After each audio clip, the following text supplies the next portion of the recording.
प्रिय बच्चों, आज हम लोग अम्ल, क्षार एवं लवण का अंतिम भाग अथवा 5वां भाग देखेंगे। इस भाग में हम लोग कुछ रासायनिक पदार्थ जो कि हमारे जीवन में अति महत्वपूर्ण है उनके विषय में हम लोग अध्ययन करेंगे। जैसे सबसे पहला ब्लीचिंग पाउडर, दैट इज विरंजक। पहला है विरंजक,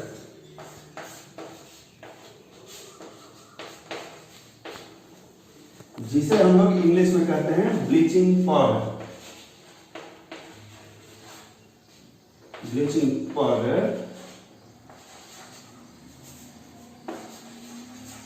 ब्लीचिंग पाउडर अथवा इसे हम लोग कहते हैं विरंजक चूर्ण।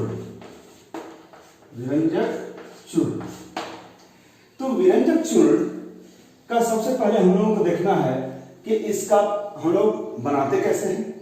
बनाने के बाद हम लोगों को इसका 2-3 प्रयोग समझने हैं ताकि हम लोग कहां पर प्रयोग करते हैं। जैसे सबसे पहला हम लोग बनाने की विधि।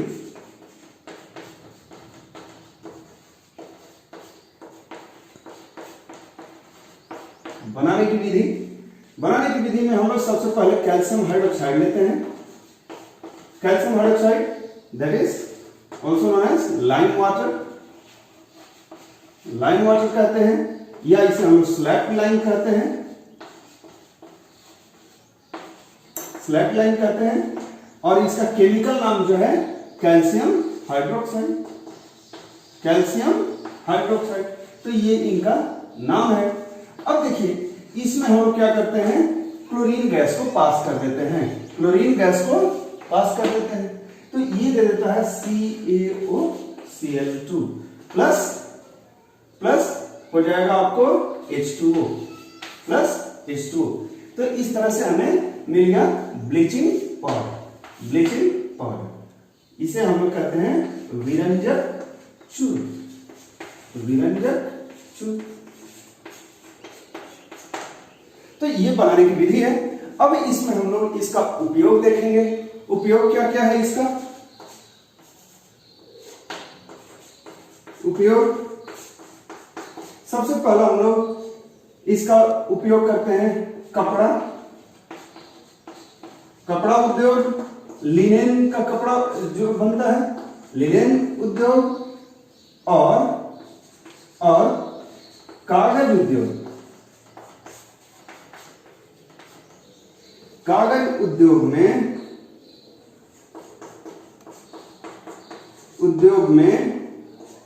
विरंजक के रूप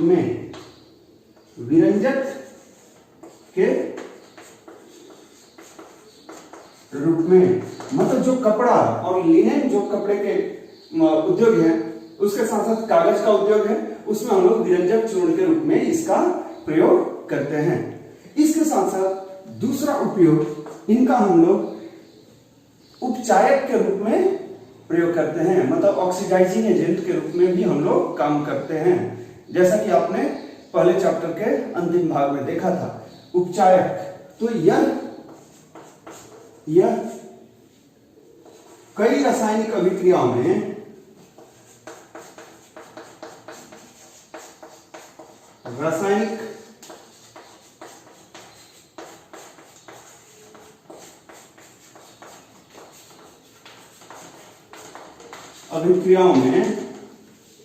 उपचायक का काम करता है।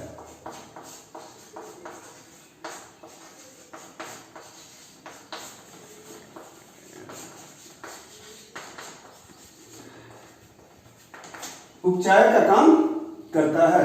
तीसरा, इनका हम लोग जीवाणुओं को नष्ट करने के लिए भी प्रयोग करते हैं। जैसे जल में मौजूद जीवाणुओं को नष्ट करने के लिए भी, जीवाणुओं को नष्ट या मारने के लिए, नष्ट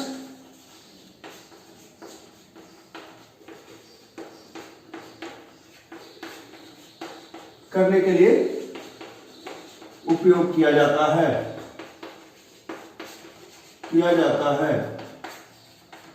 अब जैसा कि देखिए अभी कोरोना काल है। कोरोना के समय में आप कोरोना से बचने के लिए जब भी बाहर से आए तो आप पैर धुलने के लिए आप ब्लीचिंग पाउडर का प्रयोग कर सकते हैं, या जो भी आप घर के आसपास समय समय पर छिड़काव करने के लिए, ताकि आसपास जीवाणु वहां पर उत्पन्न न हो सके या उनकी वृद्धि न हो सके। तो इसका भी हम लोग इस कोरोना के समय में प्रयोग कर सकते हैं। दूसरा है बेकिंग सोडा। बेकिंग सोडा,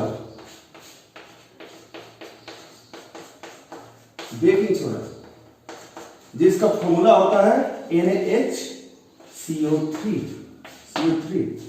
तो इसका रासायनिक नाम बताइए, आप बार बार पढ़ चुके हैं। रासायनिक नाम क्या होगा? Sodium hydrogen carbonate.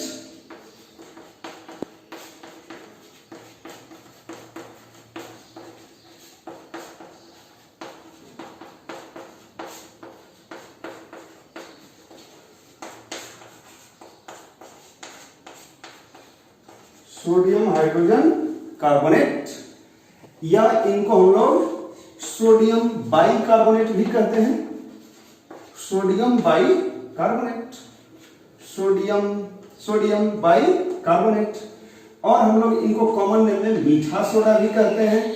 घर में जो आप मीठा सोडा के रूप में आप खाना बनाने में प्रयोग करते हैं, मीठा सोडा यही है, दैट इज बेकिंग सोडा। अब देखिए, सबसे पहले हमें इनका पढ़ना है बनाने की विधि। तो बनाने की विधि क्या है?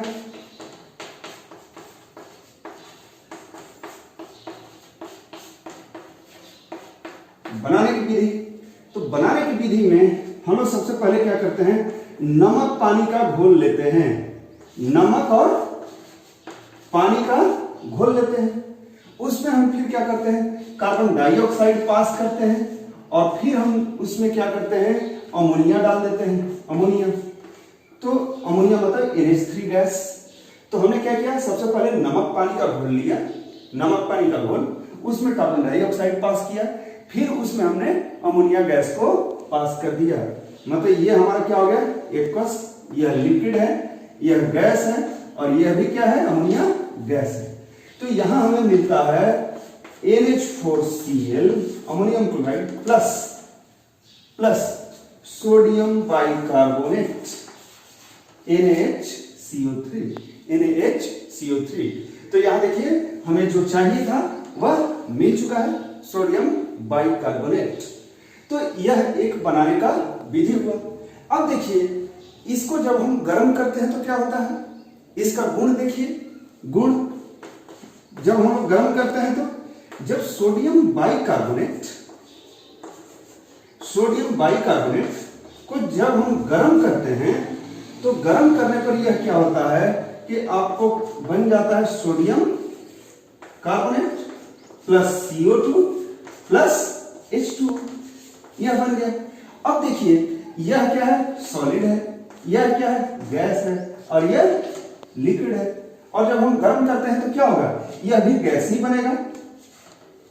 अब देखिए, यहां पर क्या होगा, जब बेकिंग सोडा को हम गर्म करते हैं तो कार्बन डाइऑक्साइड बनता है, और यही खाना बनाने में जो कार्बन डाइऑक्साइड गैस बनता है, यही खाना बनाते टाइम गैस क्या होता है, गर्म करते टाइम फूलता है, और जिससे खाना बनाने में क्या होता है, उनके बीच में स्पेस क्रिएट होता है, उनके बीच में जगह बनती है, जिससे हमारा खाना जल्दी से बनता है, और क्या होता है, मुलायम और स्पंजी बनता है, जैसे ब्रेड वगैरह।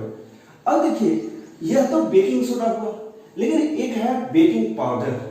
तो बेकिंग पाउडर से आप क्या समझते हैं, बेकिंग पाउडर देखते हैं।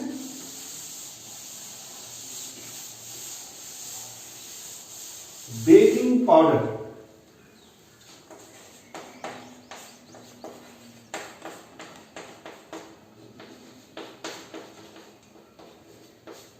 देखिए, बेकिंग पाउडर का मेन कंपोनेंट क्या है, बेकिंग सोडा। बेकिंग सोडा तो रहेगा ही इसमें, बेकिंग सोडा, और बेकिंग सोडा के साथ साथ क्या रहता है, टार्ट्रिक अम्ल। अब देखिए, हमें टार्ट्रिक अम्ल लेने की जरूरत क्यों पड़ी, इसे समझिए। देखिए, जैसा कि आप जानते हैं, सोडियम बाइकार्बोनेट और सोडियम कार्बोनेट कैसा गुण का होता है, क्षारकीय गुण का होता है। इसका गुण कैसा होता है? क्षारकीय होता है। और क्षारकीय होने से जब हम खाना बना रहे हैं तो वहां ये क्षार बनेगा, और क्षार का टेस्ट कैसा होता है, उसका स्वाद कैसा होता है, तो आप जानते हैं तीखा होता है, कड़वा होता है। तो उस कड़वाहट को हम लोग खाने में पसंद नहीं करते हैं। तो इसके लिए हम क्या करते हैं, एक अम्ल को डाल दिया जो दुर्बल अम्ल है, टार्ट्रिक अम्ल, यह कार्बनिक अम्ल है, अतः दुर्बल अम्ल है। तो इसको हमने डाल दिया। तो अब यह क्या करेगा, जब इसको गर्म किया जाएगा, जब इसको गर्म किया जाएगा तो यह क्या देगा हमें, सोडियम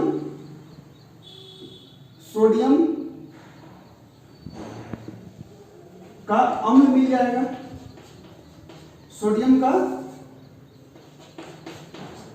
टार्ट्रिक अम्ल, सोडियम का टार्ट्रिक अम्ल के साथ लवण बन जाएगा, टार्ट्रिक अम्ल के साथ लवण बन जाएगा, तथा कार्बन डाइऑक्साइड बनेगा और यहां जल बनेगा। क्या क्या बना, ध्यान दीजिए फिर से। टार्ट्रिक अम्ल डालने से हमें क्या हुआ, इसका यहां सोडियम के साथ एक टार्ट्रिक अम्ल का लवण मिल गया जो कि बहुत ही स्वादिष्ट होता है। यह क्या होता है, स्वादिष्ट होता है। और कार्बन डाइऑक्साइड बना, तो कार्बन डाइऑक्साइड बना जो हमारा ब्रेड और इडली या फिर केक वगैरह जो भी बनते हैं, ब्रेड वगैरह, तो वहां जगह बनेंगे और इस तरह से वो क्या होंगे, मुलायम और स्पंजी बनेंगे। तो इसलिए हम बेकिंग सोडा का वहां यूज करते हैं। और साथ में ये जो हमारा क्षारकीय पदार्थ बन रहा था, वो कड़वा बन रहा था, वो हमारा स्वाद खराब कर रहा था। अब हमने टार्ट्रिक अम्ल डाल दिया तो एक ऐसा लवण मिल गया जो क्या हुआ, स्वादिष्ट हो गया।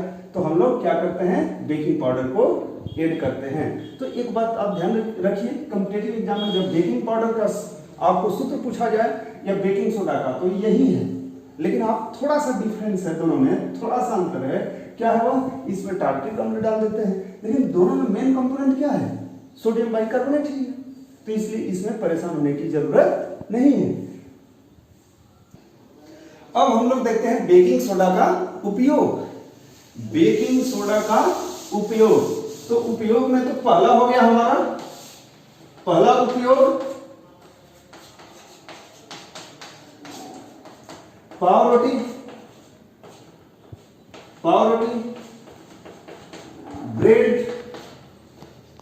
ब्रेड या पुआ पकवान जो भी आप घर में बनाते हैं, पकवान बनाने में, पुआ पकवान बनाने में, जैसा अभी अभी हम लोगों ने बात किया कि बेकिंग पाउडर डालते हैं और जब गर्म करते हैं तो एक सोडियम टार्ट्रिक अम्ल के साथ लवण मिलता है जो कि स्वादिष्ट होता है। साथ में यहाँ कार्बन डाइऑक्साइड बनता है। यह कार्बन डाइऑक्साइड वहां क्या करता है, हमारे जो ब्रेड और पाव रोटी वगैरह हैं उनको स्वादिष्ट, इसके साथ साथ उनको स्पंजी और मुलायम बनाता है, जिसे आप खाने में आपको मजा आता है।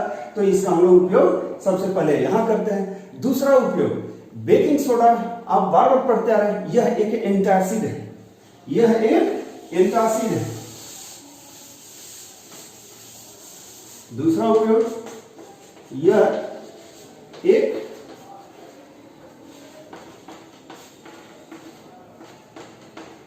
एंटासिड है, एंटासिड है। मतलब यह जब उदर में अधिक भोजन खाने से या इंडाइजेशन से क्या होता है, आपको वहां अम्लीयता पेट में जब बढ़ जाती है तो हम लोग वहां एंटासिड के रूप में सोडियम हाइड्रोजन कार्बोनेट मतलब बेकिंग सोडा का प्रयोग करते हैं। तीसरा उपयोग, तो तीसरा उपयोग इनका हम लोग सोडा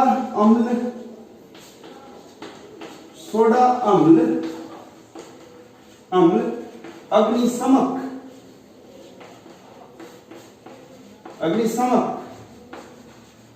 के रूप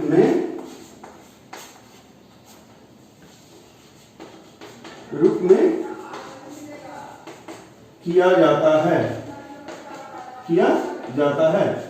जैसा कि देखिए, आपको सोडा है, मतलब हमारा सोडियम हाइड्रोजन कार्बोनेट है, NaHCO3, और कोई अम्ल रहता है, तो अम्ल की उपस्थिति में यह क्या करता है, यह एक तो लवण बनाएगा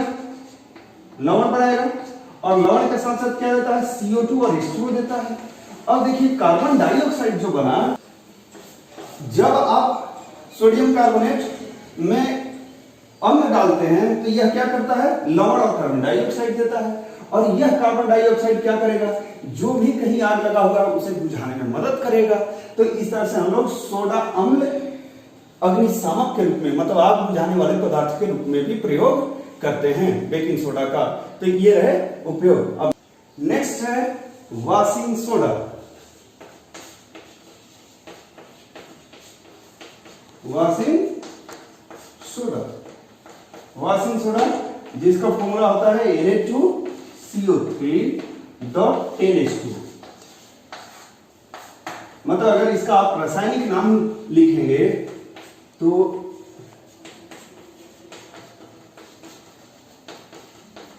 रासायनिक नाम, यह वॉशिंग सोडा तो कॉमन नेम हो गया, रासायनिक नाम होगा जैसे ये सोडियम कार्बोनेट है तो सोडियम कार्बोनेट, सोडियम कार्बोनेट, और जल कितना है यहां, डेका हाइड्रेट, डेका हाइड्रेट। तो यह हो गया आपको वॉशिंग सोडा। अब देखिए इसका हमें सबसे पहले पढ़ना है बनाने की विधि। तो आप सबसे पहले क्या करेंगे, जो भी मार्केट में वॉशिंग सोडा है तो मार्केट से हम लोग जो पैकेट में लाते हैं वो Na2CO3 होता है।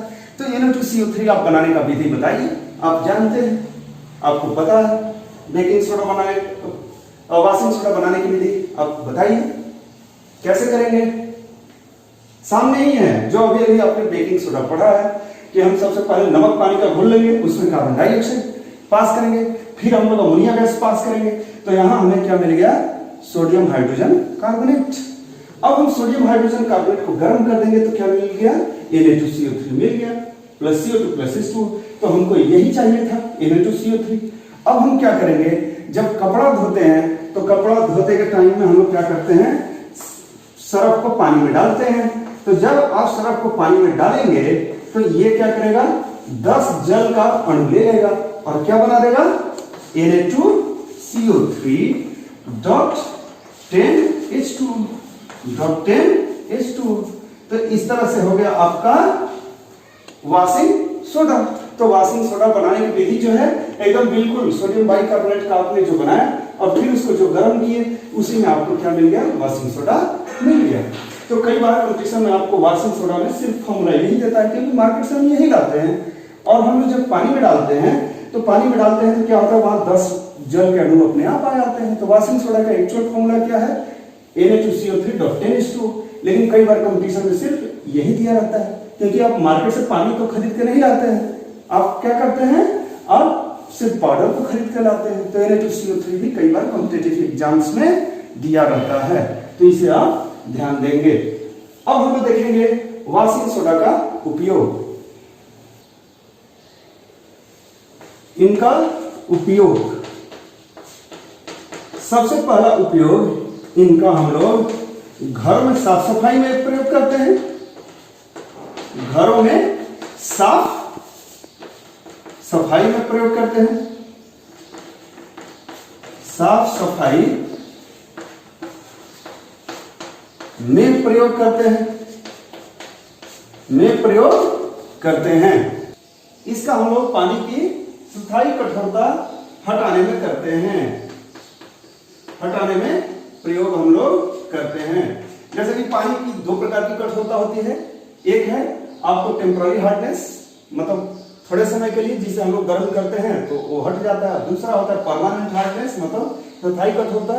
तो उसके लिए हम लोग इसी को सोडियम कार्बोनेट को ही प्रयोग करते हैं, Na2CO3 को ही प्रयोग करते हैं। और यह बार बार आपको प्रतियोगी परीक्षाओं में पूछा जाता है कि पानी की कठोरता हटाने के लिए एक सोडियम का यौगिक का प्रयोग किया जाता है, उसका नाम बताइए।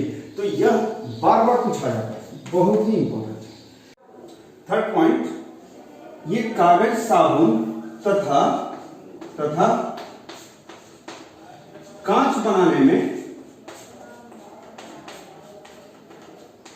में प्रयोग किए जाते हैं।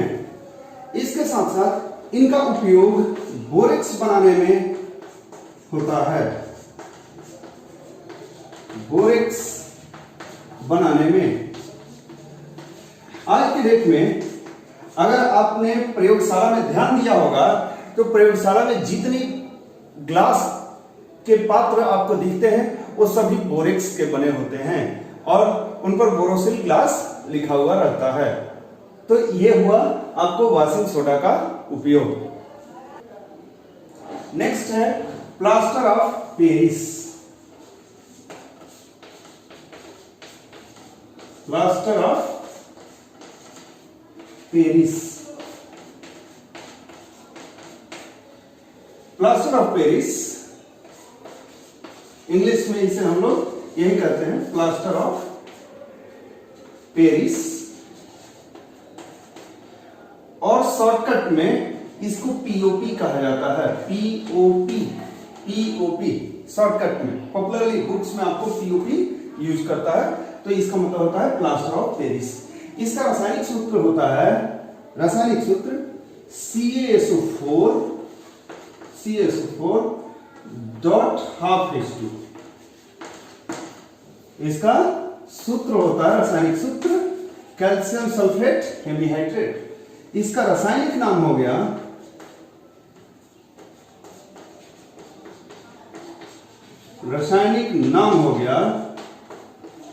कैल्शियम सल्फेट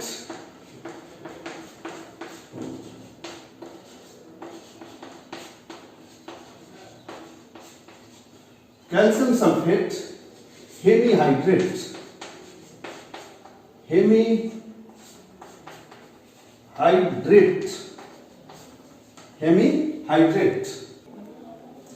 या इसे हम लोग कैल्शियम सल्फेट अर्धहाइड्रेट भी कहते हैं। कैल्शियम सल्फेट अर्धहाइड्रेट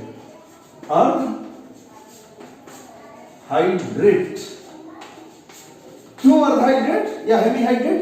यह हाफ मॉलिक्यूल वाटर है, अतः हम लोग कैल्शियम सल्फेट हेमीहाइड्रेट करते हैं। अब इनका हम लोगों को देखना है बनाने की विधि। बनाने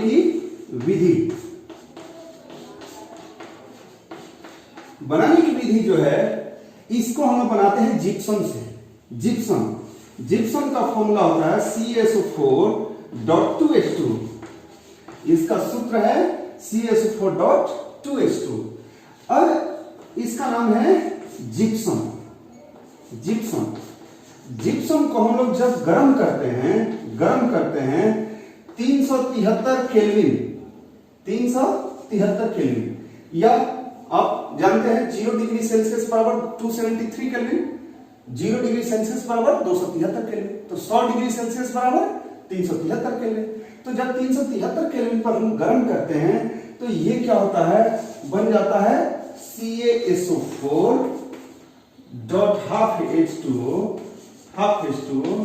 प्लस कितना बचा, हाफ वाटर निकल गया तो 1.5H2O बच गया, 1.5H2O बच गया। तो ये हो गया CaSO4.12H2O, और यहां पर आपको बच गया कितना, 1.5, मतलब 3/2 मॉलिक्यूल्स ऑफ H2O। यहां पर इतने जल के अणु बच गए। अब यहां एक समझने की जरूरत है कि किसी मॉलिक्यूल में हाफ मॉलिक्यूल जल नहीं हो सकता। आप जानते हैं जो अणु होता है वह किसी पदार्थ की सबसे छोटी इकाई होती है, तो जब सबसे छोटी इकाई होती है तो हाफ लिखना अच्छी बात नहीं है। तो हम लोग इसीलिए क्या करते हैं, इस पूरे सूत्र में 2 से गुणा कर देते हैं।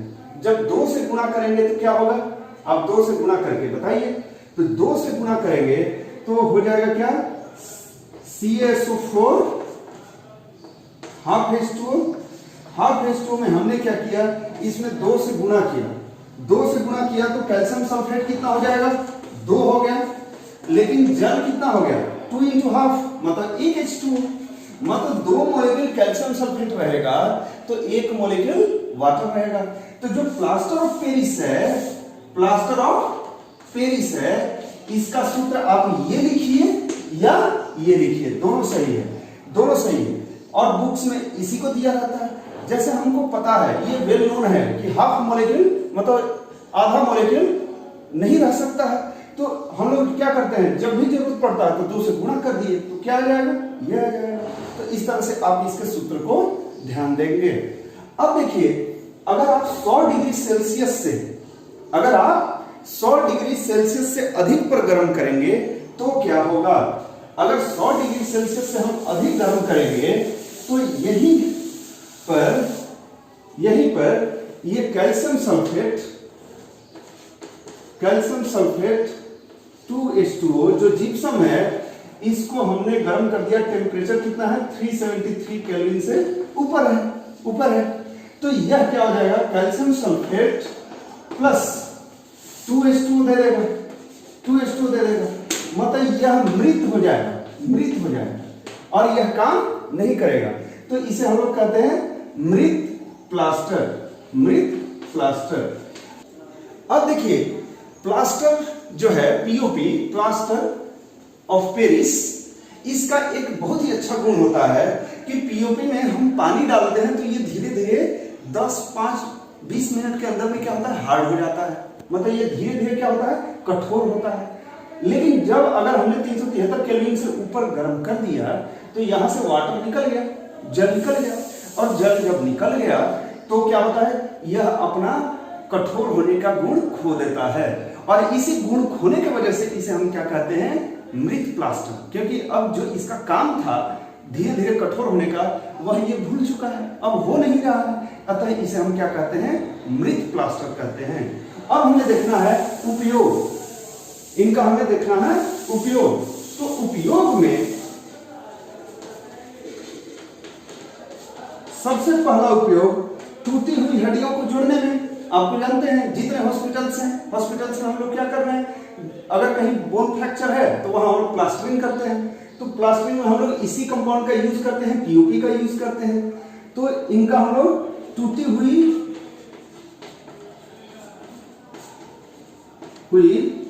हड्डियों को जोड़ने में हम करते हैं,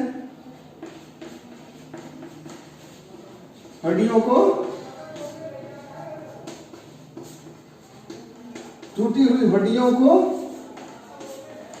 जोड़ने में प्रयोग करते हैं। इसके साथ साथ हम लोग इनका उपयोग खिलौने बनाने में,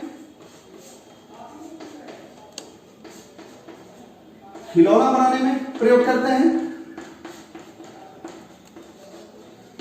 जितने आप कठोर वस्तुएं छोटे बच्चों के लिए देखते हैं खिलौने के रूप में, उनमें प्लास्टर ऑफ पेरिस का प्रयोग होता है। इसके साथ साथ हम लोग सतह को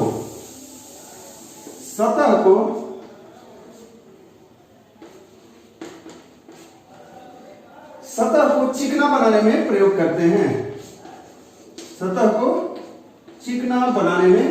प्रयोग किया जाता है। इसके साथ साथ इनका प्रयोग जैसे घर आपने बनाया है, घर की दीवारों पर आप अच्छी कोई तस्वीर बनाना चाहते हैं तो वहां हम लोग करते हैं, मतलब डेकोरेशन में भी पीओपी का यूज होता है। इनका प्रयोग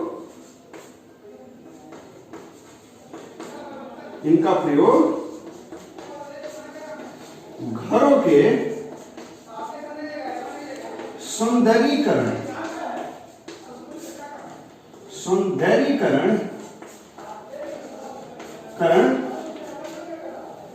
मतलब डेकोरेशन,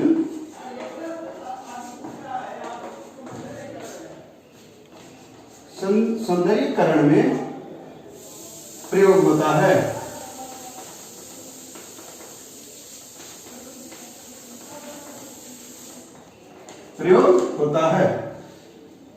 तो ये रहे प्लास्टर ऑफ पेरिस के प्रयोग। नेक्स्ट और लास्ट टॉपिक है इस चैप्टर का क्रिस्टलन का जल। यह किसी इकाई लवण के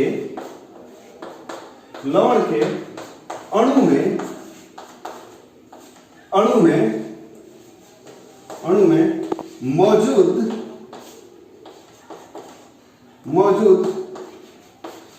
जल के अणुओं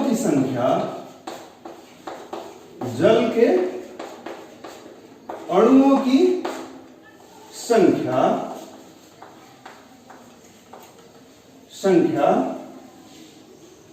को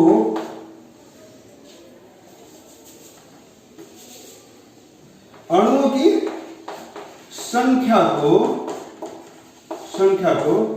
क्रिस्टलन का जल कहते हैं। क्रिस्टलन का जल कहते हैं। जल कहते हैं। इनका कार्य क्या है? इनका कार्य क्या है? जो कि क्रिस्टल के साथ मौजूद रहते हैं, जो लवण के जल के साथ मौजूद रहते हैं। तो इनके 3 कार्य होते हैं। पहला, आकृति के लिए, आकृति अथवा संरचना के लिए, संरचना के लिए जो लवण है उसके आकृति अथवा संरचना के लिए ये जरूरी होते हैं। दूसरा, यह लवण के रंग के लिए जरूरी होता है, लवण के रंग के लिए जरूरी होता है। और तीसरा यह लवण के कार्य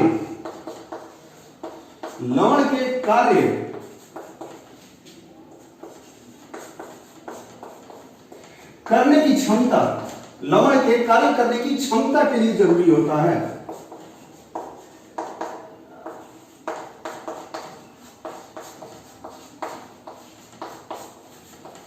क्षमता के लिए जरूरी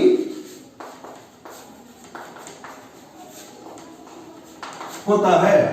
जैसे आप देखिए, यहां हम लोग कुछ उदाहरण लेते हैं। उदाहरण से पहले आप एक बार फिर से समझ लीजिए कि कुछ ऐसे लवण होते हैं, उनमें कुछ जल के अणु होते हैं। उन्हीं जल के अणुओं को हम लोग क्या कहते हैं? क्रिस्टलन का जल कहते हैं।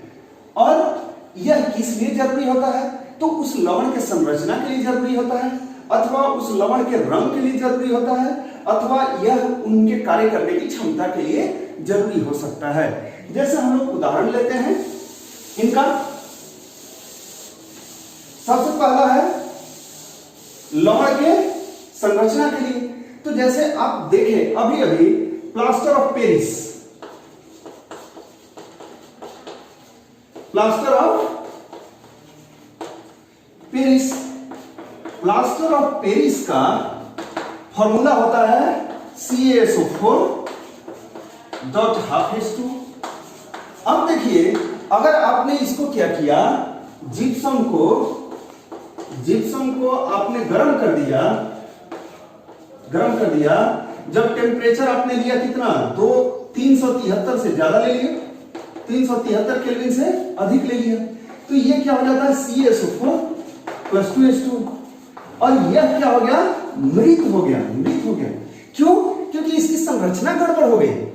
इसकी संरचना गड़बड़ होने की वजह से यह क्या हो गया? मृत हो गया। तो यहां देखिए, यह जो लवण है, इसमें जो हाफ मॉलिक्यूल है, जो आधा अणु जल का है, वह किसके लिए जरूरी है? संरचना के लिए। तो संरचना यहां जैसे ही उस मॉलिक्यूल के हमने अधिक गर्म कर दिया तो उसकी संरचना गड़बड़ हो गया। इसी तरह दूसरा है लवण के रंग के लिए। तो लवण के रंग के लिए हम लोग उदाहरण लेते हैं कॉपर सल्फेट का। तो कॉपर सल्फेट जो होता है, इसका सूत्र होता है CuSO4.5H2, मतलब कॉपर सल्फेट पेंटाहाइड्रेट। पेंटा मतलब 5, तो कॉपर सल्फेट पेंटाहाइड्रेट। इसका कॉपर सल्फेट का रंग कैसा होता है? कॉपर सल्फेट का रंग कैसा होता है? तो इसका रंग नीला होता है, नीला। अब इसको आप गर्म कर दीजिए, तो गर्म करने पर क्या होता है कि ये बना देता है CuSO4+5H2। और यह क्या हो गया? रंगहीन हो गया। यह क्या हुआ? रंगहीन हो गया। तो रंगहीन क्यों हुआ? क्योंकि इसका जो क्रिस्टलन जल है वह निकल गया, इस वजह से क्या हो गया? रंगहीन हो गया। तो रंगहीन होने के साथ साथ ये हमें क्या मैसेज देता है? क्या हमें यह इंफॉर्मेशन देता है कि यह जो 5 जो जल का अणु है, यह हमें इस क्रिस्टल का हमें रंग के लिए जरूरी है। यह 5 जल का अणु किसके लिए जरूरी है? क्रिस्टल के रंग के लिए जरूरी है, क्योंकि इनके निकलने के साथ ही क्या हुआ, इनका रंग उड़ गया। इसके साथ साथ यह भी देखा गया कि इसी रंगहीन कॉपर सल्फेट को आप ले लीजिए, CuSO4 जो रंगहीन है, इनको आप हवा में छोड़ दीजिए। हवा में, तो हवा में छोड़ देने के बाद यह देखा जाता है कि फिर नीला हो गया। इसका मतलब क्या हुआ? इसके साथ नीला होने का मतलब हुआ यह CuSO4 5H2 हो गया, 5H2। तो यह H2 आया कहां से? जल के अणु आए कहां से? तो आपको पता है हवा में क्या होता है? आर्द्रता होती है। आर्द्रता किसकी वजह से होती है? जल के अणुओं की वजह से होती है। तो यह हवा से 5 जल का अणु लेकर के कैसा हो गया?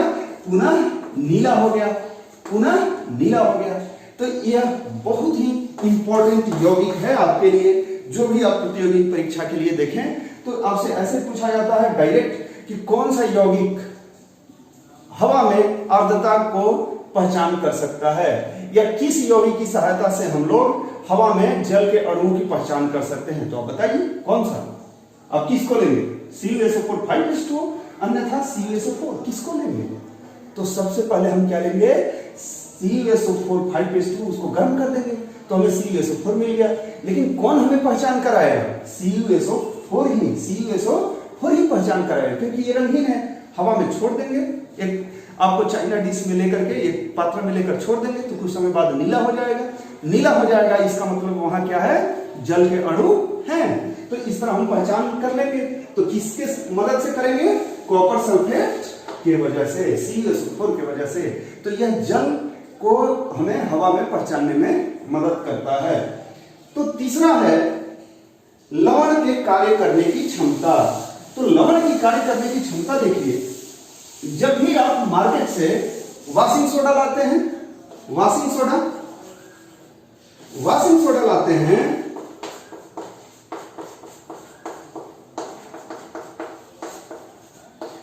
उसका सूत्र होता है Na2CO3, सोडियम कार्बोनेट। अब मान लीजिए कि आपका कपड़ा गंदा है, जहां कपड़ा गंदा है वहां पर आप लेकर के क्या कीजिए? उस कपड़े पर आप वॉशिंग सोडा को लेकर रगड़ते रहिए। अब देखिए रगड़ते रह गए लेकिन साफ नहीं होता है। क्यों नहीं हुआ? क्योंकि जो क्रिस्टलन जल है उसके साथ अभी मौजूद नहीं है। तो हम लोग क्या करते हैं? पहले पानी में इसका घोल बनाते हैं वॉशिंग सोडा का, और पानी में घोल बनाते हैं तो ये तुरंत क्या ले लेता है? यहाँ जो 10 जल के अणु हैं इनको लेकर के यह क्या बना देता है? Na2CO3.10H2। और यह अब इसका क्रिस्टलन का जल 10 जल का अणु आ गया, और 10 जल का अणु आ गया तो इसका कार्य करने की क्षमता आ गई। अब यह कपड़े को साफ कर सकता है। फिर से जब हम वॉशिंग सोडा मार्केट से लाते हैं तो सिर्फ Na2CO3 होता है, उससे कपड़ा साफ नहीं होता। क्यों? क्योंकि उसका क्रिस्टलन का जल उसके साथ नहीं है। जब क्रिस्टलन का जल हम लोग पानी में डालते हैं तब उसके साथ आता है, और तब उसको कपड़ा साफ करने की, कार्य करने की क्षमता उसके साथ आता है। तो यह हुआ क्रिस्टलन का जल। हमने देखा यह 3 चीजों के लिए जरूरी है। पहली, लवण के संरचना के लिए जरूरी होता है। दूसरा, यह लवण के रंग के लिए जरूरी होता है। और तीसरा, यह लवण के कार्य करने की क्षमता के लिए जरूरी होता है। हमने इन तीनों का एक एक उदाहरण देखा। इस चैप्टर में इतना ही। धन्यवाद।